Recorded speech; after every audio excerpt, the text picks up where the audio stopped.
राजीव मरे मद्रास में, उस दिन था गोपाष्टमी। संजय मरे आकाश में, उस दिन था गोपाष्टमी।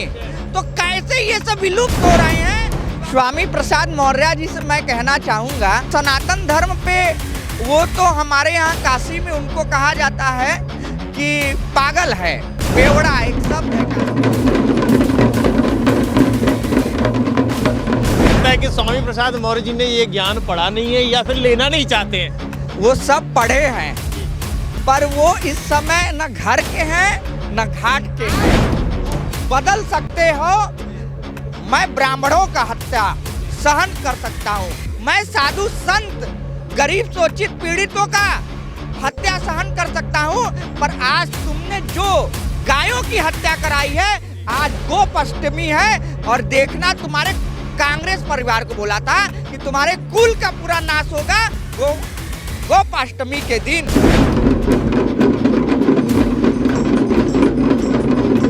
राधे राधे, जय श्री कृष्णा। जरा क्या कहेंगे आप, क्या कहाँ से हो? आज काशी विश्वनाथ की धरती से संस्कृत विभाग उत्तर प्रदेश द्वारा आमंत्रण पर बुलाया गया है और हम लोग यहाँ पे काशी विश्वनाथ मंदिर का प्रसिद्ध डमरू वादन कर रहे हैं। और जैसे कि 500 साल पुरानी, आज भगवान टेंट में रह रहे थे, उस टेंट से निकलकर रामलला आज से ठीक 22-23 दिन बाद राम मंदिर में विराजमान होंगे, अपने स्थान पर आ जाएंगे, अपने स्थान पे आ जाएंगे।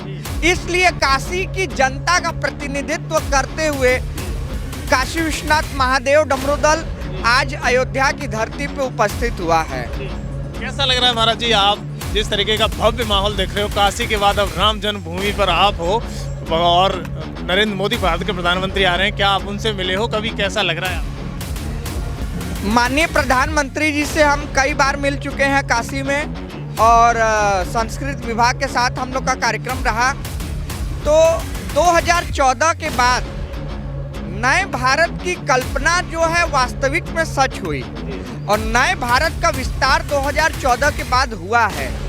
ये आज अयोध्या धाम और महर्षि वाल्मीकि अंतर्राष्ट्रीय एयरपोर्ट के उद्घाटन से आप सब देख सकते हैं कि अयोध्या धाम महर्षि वाल्मीकि अंतर्राष्ट्रीय उद्घाटन से आप सब देख सकते हैं कि पूरा हिंदुस्तान और उत्तर प्रदेश पूर्वांचल हिंदूमय और धर्ममय हो चुका है। आप हिंदू की बात कर रहे हो, लेकिन समाजवादी पार्टी के एक नेता है स्वामी प्रसाद मौर्य, वो विवादित बयानों के लिए तैयार रहते हैं। हमेशा वो कहते हैं हिंदू धर्म तो है ही नहीं है। ऐसी स्थिति में आप स्वामी प्रसाद मौर्य जी से मैं कहना चाहूँगा, वो तो बहुत दुर्भाग्य है कि उनका सनातन कुल में और मौर्य वंश में उनका जन्म हुआ। बहुत दुर्भाग्य है कि वो धर्म में जन्म लेकर धर्मद्रोही बने, और सनातन धर्म पे वो तो हमारे यहाँ काशी में उनको कहा जाता है कि पागल है, बेवड़ा एक शब्द है काशी का। इस शब्द से उनको हम लोग सम्मानित करते हैं। जिन्हें श्रीमद् भागवत गीता, भविष्य पुराण और सत्य सनातन धर्म का इतिहास न मालूम हो, ऐसे स्वामी प्रसाद मौर्य क्या बात करेंगे। लेकिन वो तो कहते हैं कि धर्म कुछ नहीं है, संस्कृत कुछ नहीं है, हिंदू धर्म कुछ नहीं है, कोई धर्म नहीं है। नासा के वैज्ञानिक भी मानते हैं कि सत्य सनातन धर्म जब उगता हुआ सूरज और डूबता हुआ सूरज भगवामय होकर पृथ्वी को प्रणाम करता है, राम जन्मभूमि काशी मथुरा अयोध्या को प्रणाम करता है, माँ ज्वाला देवी, माँ नैना देवी, काशी विश्वनाथ धाम। और आपको बता दे, अगर सनातन धर्म नहीं है तो 5000 साल पुरानी जो हमारी पंचांग है, जो हमारी सभ्यता है, वो सब कैसे सच होती हैं।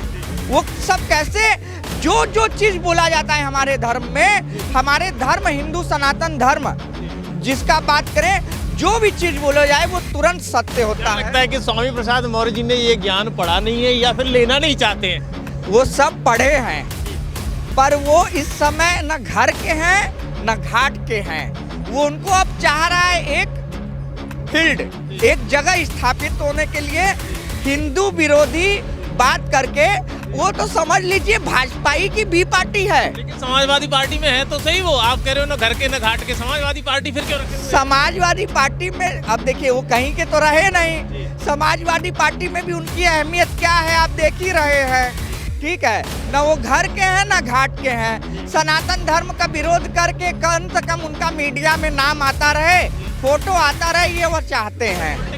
पॉलिटिक्स की जब बात ही हो रही है तो मैं 2024 के बारे में पूछ ले रहा हूँ। क्या लग रहा है, प्रधानमंत्री तीसरी बार फिर आ रहे हैं? 400 पार। 400 पार? 400 पार। कैसे?